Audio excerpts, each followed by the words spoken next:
I'm honored to be here with family, with friends, with coworkers, and soon to be fellow fosters. I'm just being honest here, that's why I'm here. As you probably guessed, I'm not distinguished, and I've never been called a lecturer. They just let me in here because I promised a fur fix and food and some flyers. So, but in all seriousness, I'm here, I work here full time, I'm in the canine program here, and I am allowed to share my volunteer work. So thank you for coming again. As I mentioned, I'm a volunteer with United Animal Friends. Who here has heard of United Animal Friends? If so, please clap, because we're being recorded. Thank you, thank you. And with that, I want to introduce our foster dog. My daughter Caitlin is here because the schools are closed, but that's a whole nother lecture that I won't go into. If you can see here, this is Mac. Mac is the most unique foster that we've ever had. He's probably part Catahoula leopard dog, part dachshund. He's probably about a year old. He loves people. He loves other dogs. He loves irritating my cat.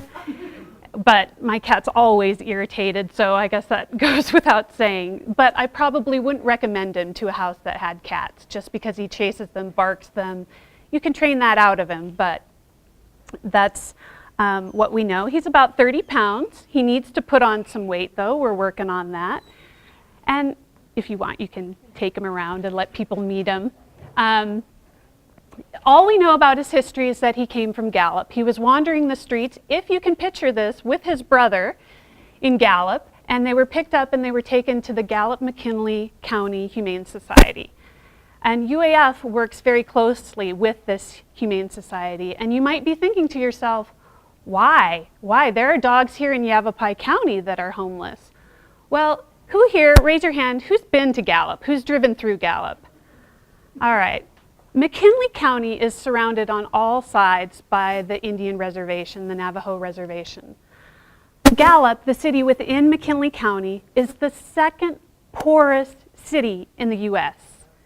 The poverty there is staggering, and just as staggering is their overpopulation of pets. So when you get into rescue, boundaries, borders, zip codes, none of that matters. What matters is saving lives. All right, so I thought I'd share just a few of our foster stories just to let you know what we've experienced. And several years ago, I was on the board of United Animal Friends, and I was a complete idiot. Ask Joelle in here, she's president of the board. Knew absolutely nothing about rescue. And I was privy to the E-list. Has anybody ever heard of the E-list? It's short for the euthanasia list. And it's dark, and it's ugly, and it's real, and it's deadly. And I can tell you right now, I'm not tough enough to receive that list. There are very few people who are. But bringing back to UAF, they answered the call for this puppy. It was found along State Route 260 in Clarksdale. It was brought to the Camp Verde Animal Control. It is not a shelter. The animals there get 5 days. 5 days. If they're not picked up, they're put down. Now, the animal control officer that was there said, and I can quote her, she said, "Give her 1 more day. She's so sweet and friendly. I know she'll get rescued. And she can already sit." She said that. Well, UAF answered the call, and we got to foster her for about 3 seconds. 3 seconds before my husband said, "Can we keep this one?" And who am I to deny him, right? So that we became known as a foster failure, and that's a loving term to describe someone who failed to place them in a home that wasn't theirs.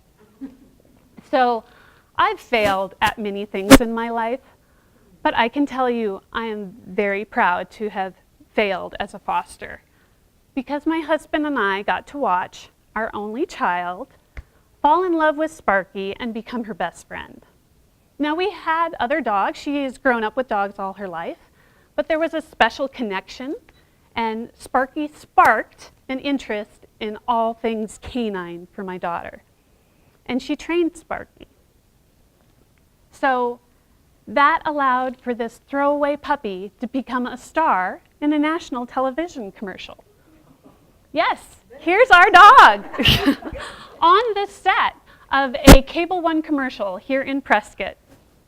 And how this happened, to make a long story very short, is Cable One was looking for a small woman-owned business so that they could showcase how these business owners utilize internet in their business. So Lisa Faust, here shown in blue, she was selected. She's a pet photographer. She has done a lot of pro bono work for the rescues here in town. And as you know, pictures speak volumes, 1,000 words. And so she has helped a lot of dogs through that. But then she asked UAF to send out an email. Joellen, did you send out that email? So this email requested a dog that could speak on command. Well, Caitlin had taught Sparky to do that. So we sent in her headshot. And our dog, who is a mix of, welcome. Our dog, who's a mix of cattle dog, pit bull, Doberman Pinscher, and American Eskimo dog, was shockingly selected. So that allowed for us to have this incredible experience of being on a set. So there we were, several hours. There were 8 other dogs on the set, and the producers said that all the other dogs were jealous because she had the only speaking role. Yes, and then the producer said to Lisa, "Sparky's your best dog, your best dog," and she got selected to do 2 other scenes. So I'm not sharing this to brag, although it is a great rags to riches type story. Yeah, I'll get there. But the reason I'm telling this story is your best dog. That's like calling me distinguished. I mean, this was a dog that was probably thrown away onto the highway. And when we rescued it, she peed on the floor for months. She destroyed hundreds of dollars. My husband's shaking his head. Hundreds of dollars of trampolines, sprinkler systems, you name it. And she killed 2 of our beloved chickens. So this is not a perfect pup. Yet she was selected to be a national television commercial star. So we got to be a part of that, and it was an unforgettable experience. My daughter made $100 off of that. Not bad for a 9-year-old at the time. But what's more important is the backstory, is the network that made it possible. Of course, UAF made it possible, and Andy Lloyd, who's joining us here today. She's an instructor here at Yavapai College, teaches the canine courses, and Sparky and I had taken Canine Psychology 1, so we got to learn and understand and correct her behavior, some of her behavior problems. So, and then there was also Lisa Faust, who was very involved with the rescues and supporting them. But again, after all that, that's still not the main reason I'm telling you this story. I'm telling it because being a part of this experience, it changed my life. It changed my daughter's life. It changed my husband, but we won't go into that. And of course, Sparky's.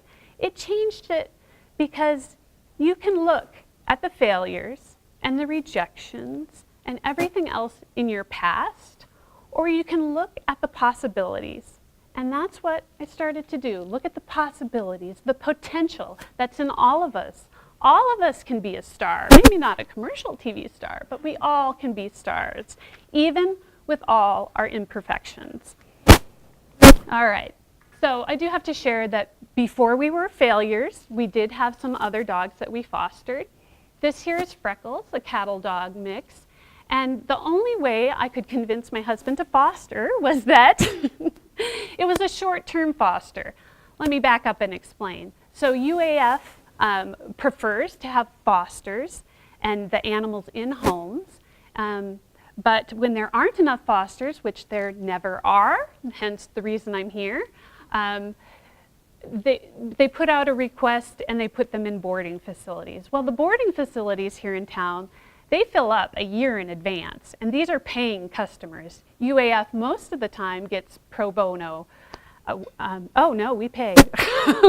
But anyways, we try to make room during the holidays. So that's what we did. We just had her for a few days. A few days, yet we still talk about her. Did we love her? Yes. But I can picture her with her new owner sitting beside him in the truck and going to work with him every day. Happy ending. LANEY. LANEY we had, she's a lab mix, and lab mixes are very popular and they go quickly, so we probably only had her for about 2 weeks. But take a look at my daughter's face.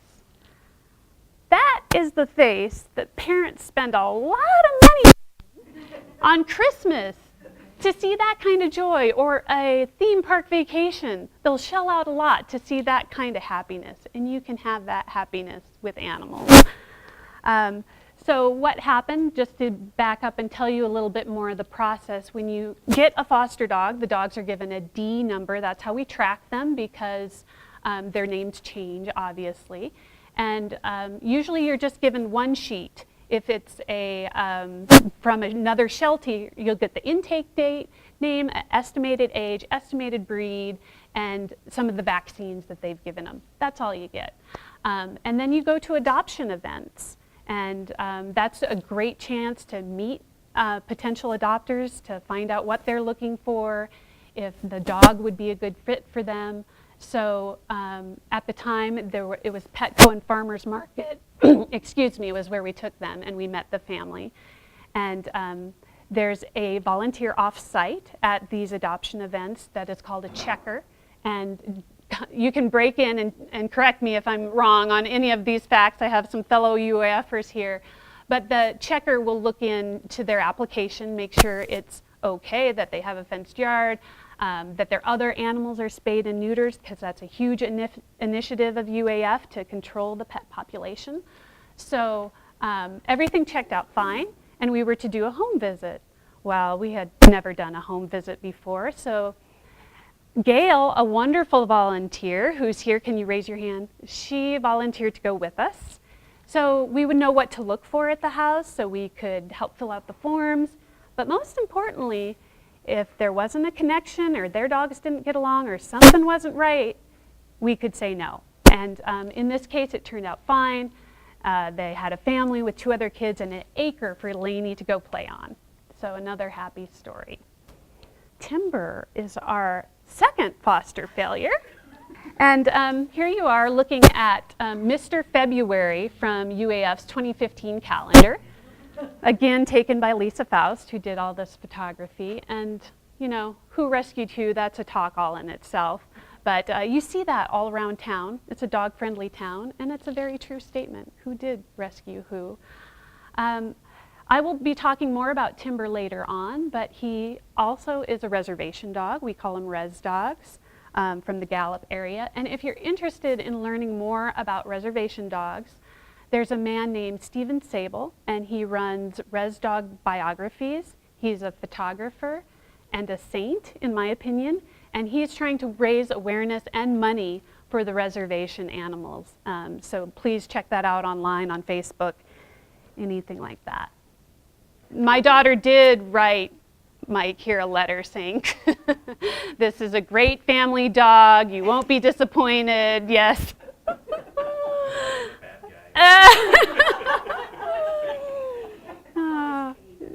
Yeah, okay.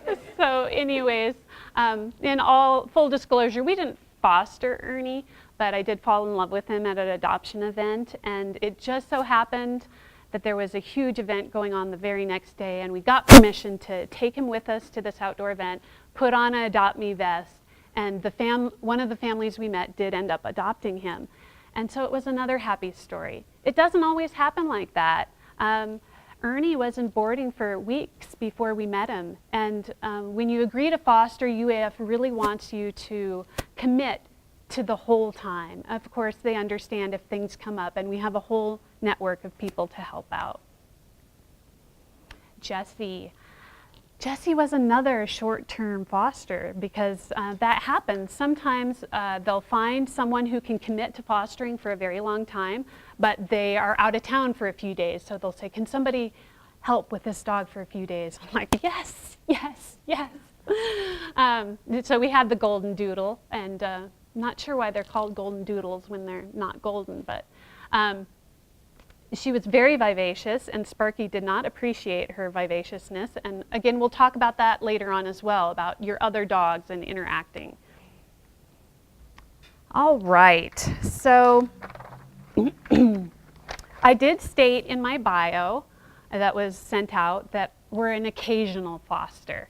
I wanted to make that very clear, and I also wanted to provide some hope that, look, you can do this just every once in a while, and each time you do that, you'll be saving a life, and you'll be having incredible memories, even if it's for a short period of time. But back to the slides. Last summer, Mike agreed to let us foster puppies. You see why I wanted you here? No. Anyways, he did because my daughter said she would handle everything, and this wasn't a childish whim. And because she's here today, I won't embarrass her and tell all the stories of what she does with dogs. But after coordination with UAF and the Gallup-McKinley County Humane Society, we decided to make the drive up there. Now, nobody else does that. We have transport, so the dogs can come into Prescott, and that's where we pick them up. But we wanted to go. We wanted to see where our dog Timber came from, and we wanted the full experience, the good, the bad, and the furry of fostering. So we toured the facility there, and as I might have mentioned before, I don't know if I did, that they receive 500 animals a month, dogs and cats, a month. They don't have the money, the resources, the vets, you name it. With all respect, they do an amazing job with what they do. In fact, the director, Chris, who came in and met us on a Saturday, was there to share everything that's being done for all of these animals. At any one time, there is more than one litter to choose from because they're desperately in need of homes. We selected these fabulous 4 fur balls, and we decided to bring them home instead of the others. It was a very hard decision.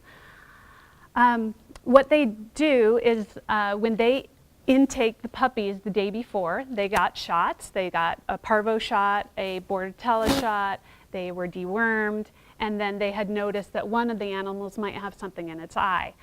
So they gave us medicated ointment. And then we decided to head on back, a 4-hour drive in the 100-degree heat. It was like an extreme driving test. The dogs were barking, barfing, pooping, peeing. It was craziness. And one of the dog's eyes shut while we were driving home.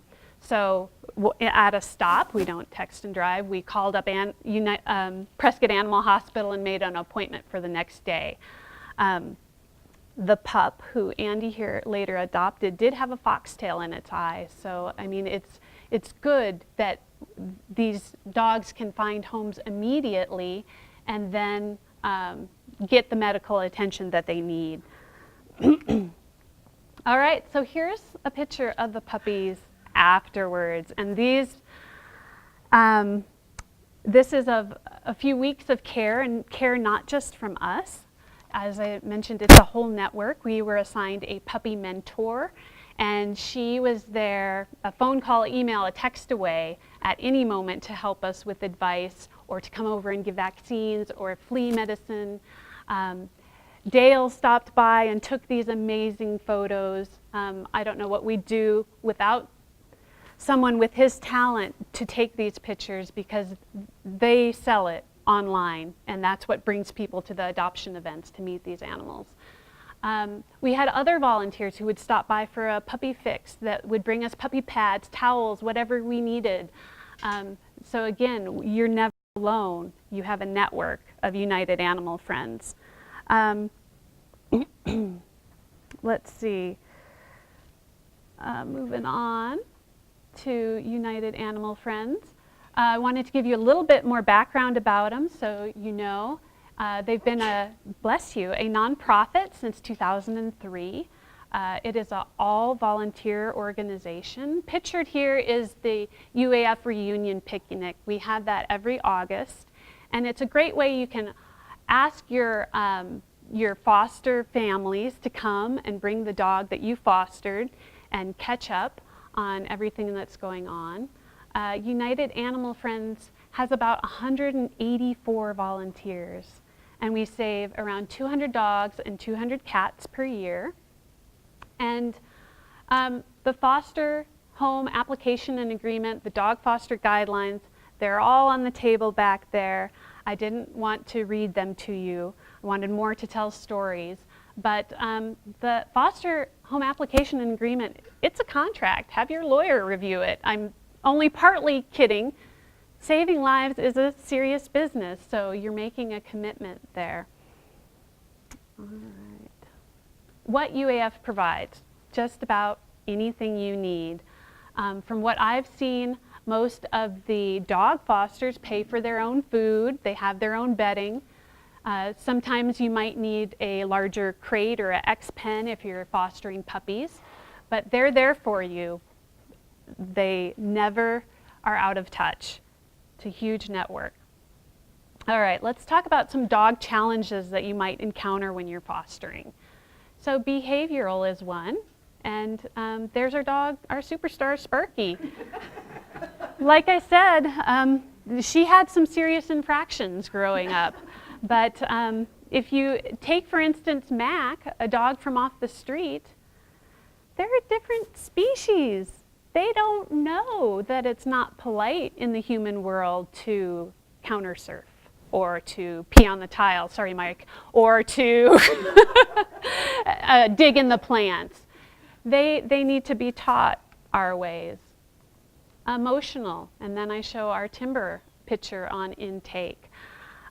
Just like people, they might show some emotional issues, or they could be hidden until a trigger event comes up. Even though dogs live in the present moment, that doesn't mean that they forget what happened to them in the past if it was an upsetting event that imprinted on them. So, in addition, you could have some physical issues. This picture doesn't even really go into how bad he was when we first got him. He was about 30 pounds underweight. He had the worst case of worms I've ever seen. He had fleas, he had cuts and scratches all over him. He had come in from the reservation.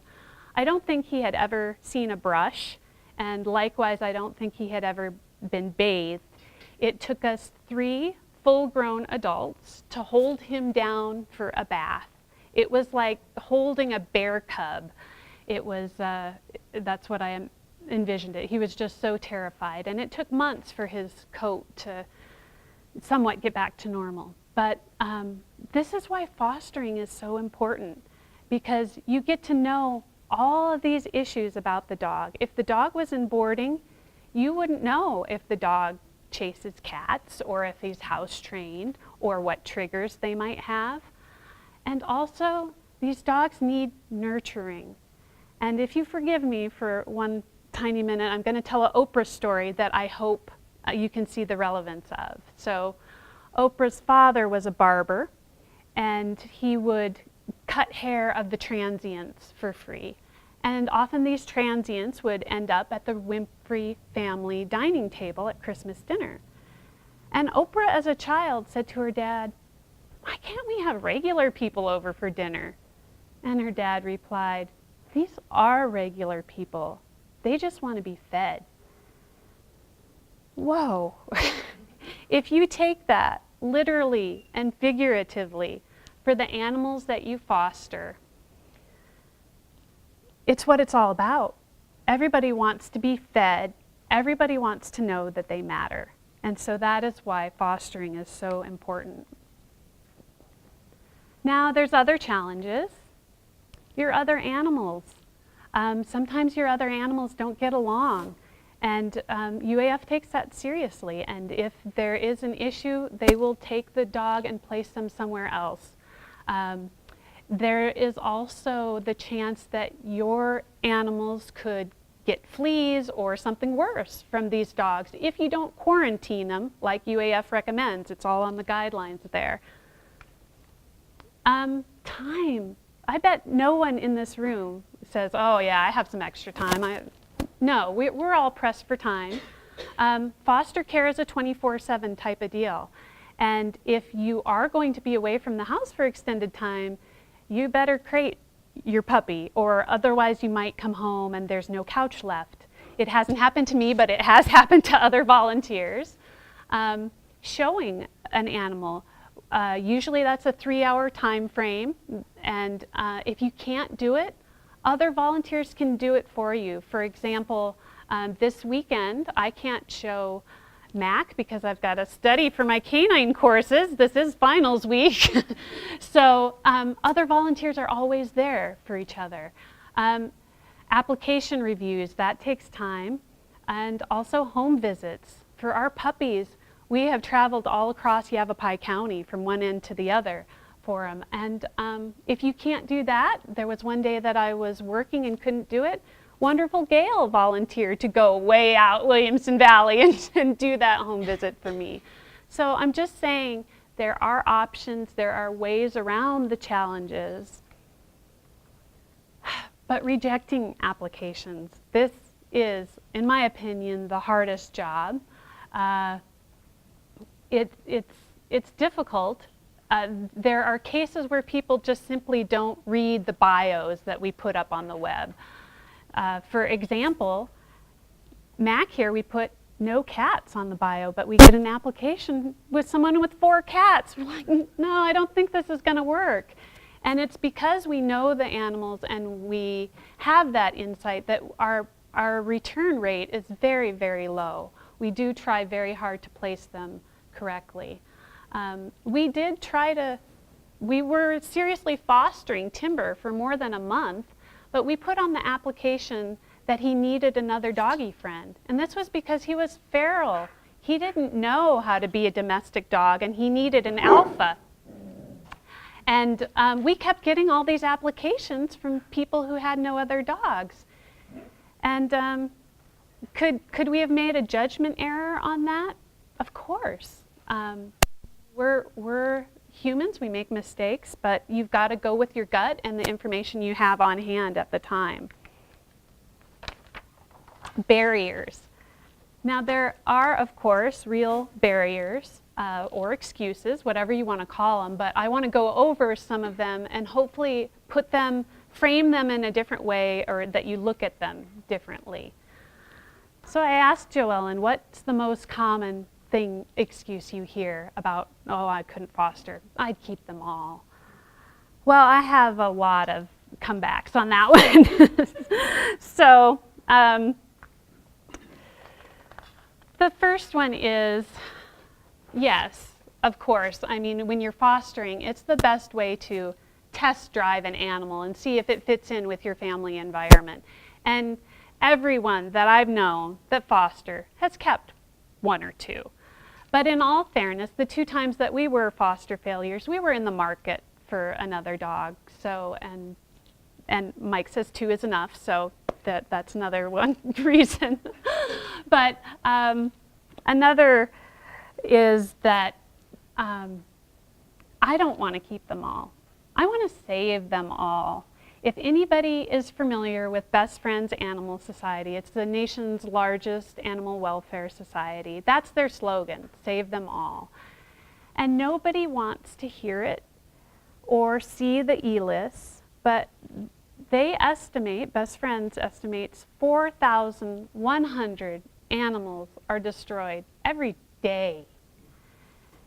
And I can't live with that. So I'm going to do my part, however small it is, even if I only foster 5 animals within 7 years, I'm going to do my part. And another personal opinion on that is that you don't have a finite amount of love. when you give it away, it's going to grow. Just for an example, because you just walked in and I'm going to point you out. This is one of our foster pups right here. Your connections grow and you enlarge your family, your network. I'm not going to break out into Disney's, you know, Frozen, let it go, but when you do let go, good things happen. In the YC canine classes, we call it honoring the dog. You're most of the time finding a home that is better than one you can provide. And a good example is Andy. When she adopted, she renamed her Puck.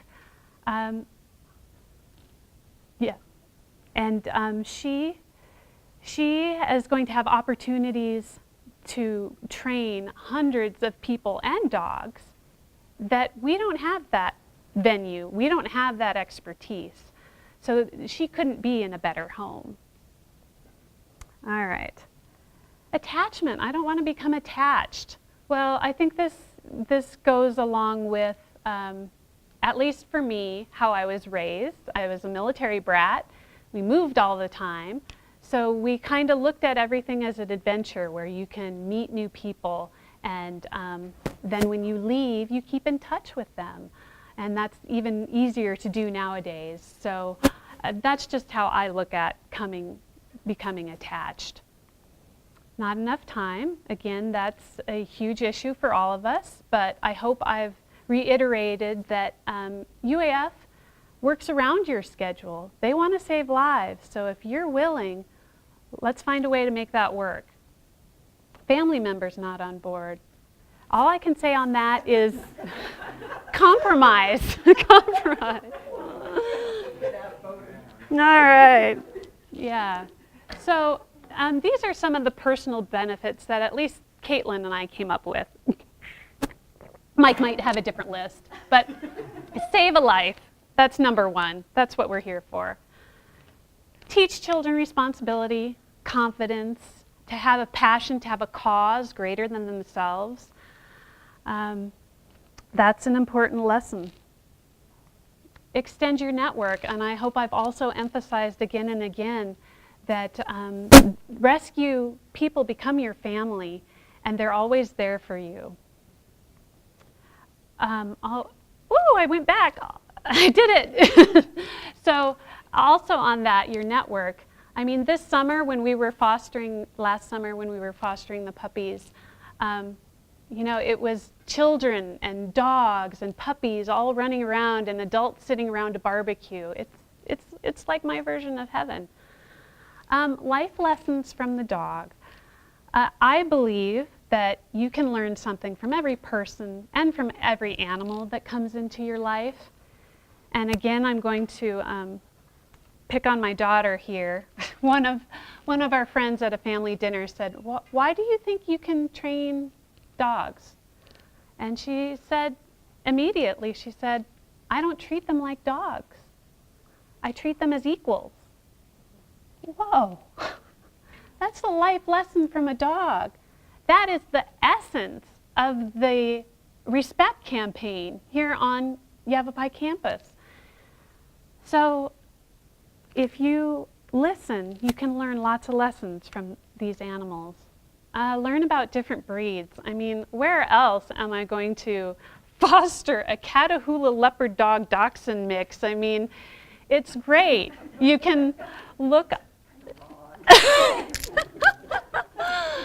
but it is so interesting to look up what the different breeds' characteristics are and which one kind of takes over. It's a fascinating thing that I really enjoy. Rewarding on so many levels. Health benefits. I mean, we've all heard of this. It lowers your blood pressure, reduces depression. You get more exercise because you're out walking the dogs. I could go on and on. Increased joy and love. I think my friend's face here shows that. I mean, you come home from a 9-hour day at work and you're just surrounded by puppies. What could be better? If you are a foster failure, you could find your new furry best friend, but if you give your dog to someone else, that's their new BFF.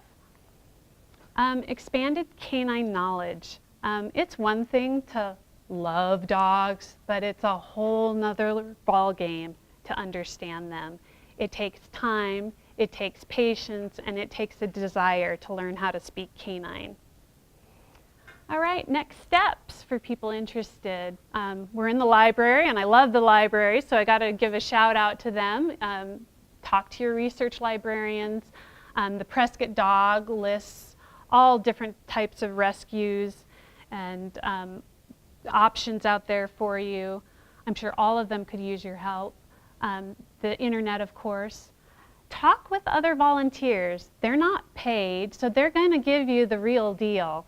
So another option is to attend a meeting, at least for the United Animal Friends. They have a Yappy Hour quarterly, and you can go to that. Fill out and submit a foster application. I'm just going to say it. You're here today for a reason. I only bribed one person in this room, so go ahead and do it. It'll change your life. Enroll in a Yavapai college canine class. So conveniently, those flyers are out there on the back, but I cannot say enough good about this program. You do learn all things canine, behavioral, business-wise, health-wise. It wraps it all together, and you really can bond with your animals on a whole new level. 10 ways to save a life. These I took off Facebook, so some of them overlap, but please do one.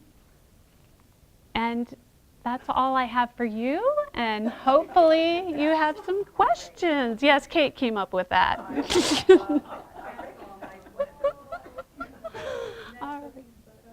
Yes. Does anybody have any questions? We have resources here. Joellen is here. She's currently the board president. Gail is here, a superior foster person. Dale takes amazing photographs and has been involved with UAF for forever. Andy here can answer any questions you have about the canine courses. So. The two dogs that I brought are both UAF dogs. This was my first, Sage was my first foster and my first failure. I stepped out the gate as a foster failure. And then fostered, I don't know, many, many dogs. I started back in 2005. She's actually here because she's actually has a heart condition that she probably will not see the new year. But she has been a poster dog for the Yavapai College. Sorry, I should have said that. She's been a poster dog for the Yavapai College program, and for UAF, as far as I'm concerned, she's been in search and rescue. She's done therapy dog work. She's an amazing agility star. She's just this fantastic, fantastic creature.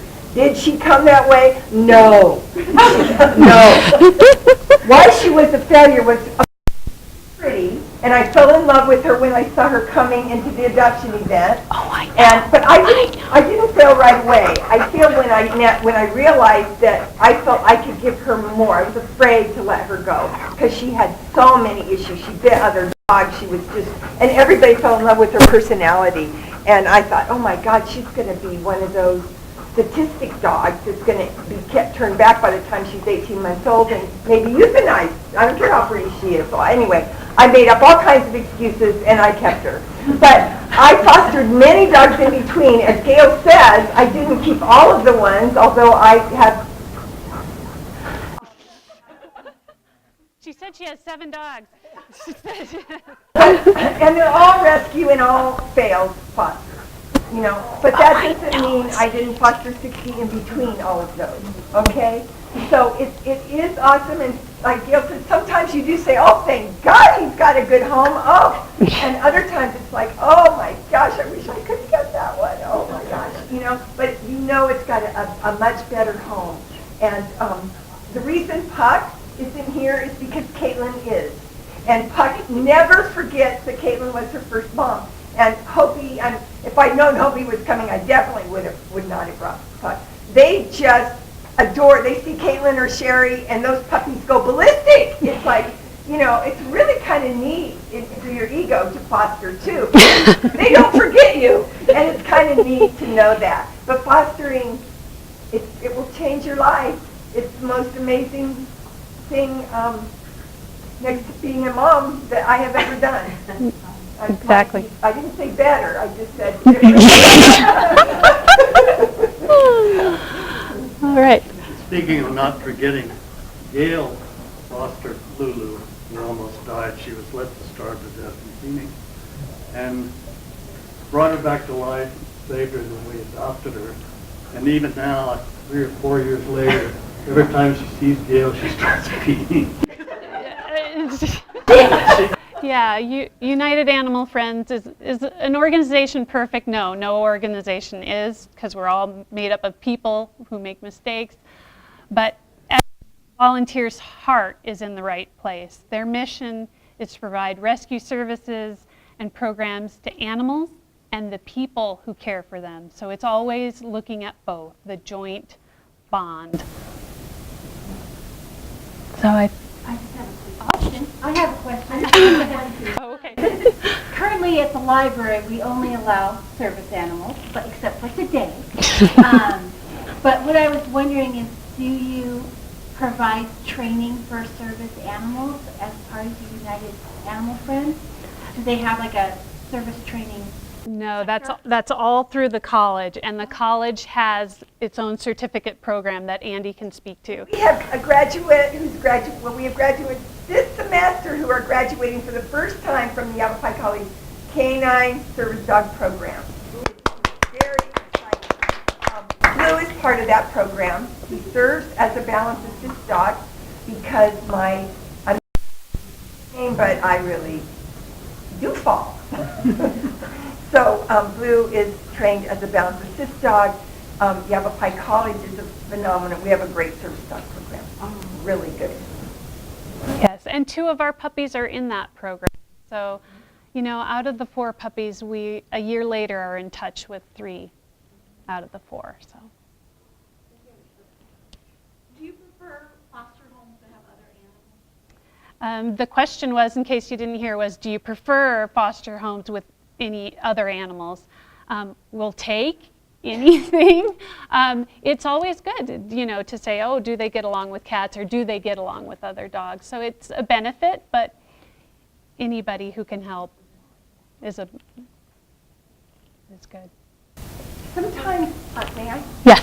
Sometimes a single dog home, that person might be open to more training. So sometimes that's a benefit. There's maybe more time for training, and that's a benefit. We just have very elderly dog and cat that probably aren't going to be around a whole lot longer. And I don't know how they would do with them bringing somebody else in it. Well, you can always try. And like I say, if it doesn't work, UAF will find a different home to foster them. So never I hurt. always have something to say. Sage is really, you know, right? Yeah, you guys did, don't you? So, Sage is really old, and as a young dog, I did foster, but it was like, I was always watching. She, as an old woman, is awesome with dogs that come, and particularly the young dogs that come to the house. Sage is awesome. So you can't be sure that an older dog will, my Molly fostering, I think, added at least 2 years to my Molly's life. Maybe it wasn't the best 2 years of her life, no. But it definitely added more time to her life just because of fostering. So you can't say for sure. You don't know for sure.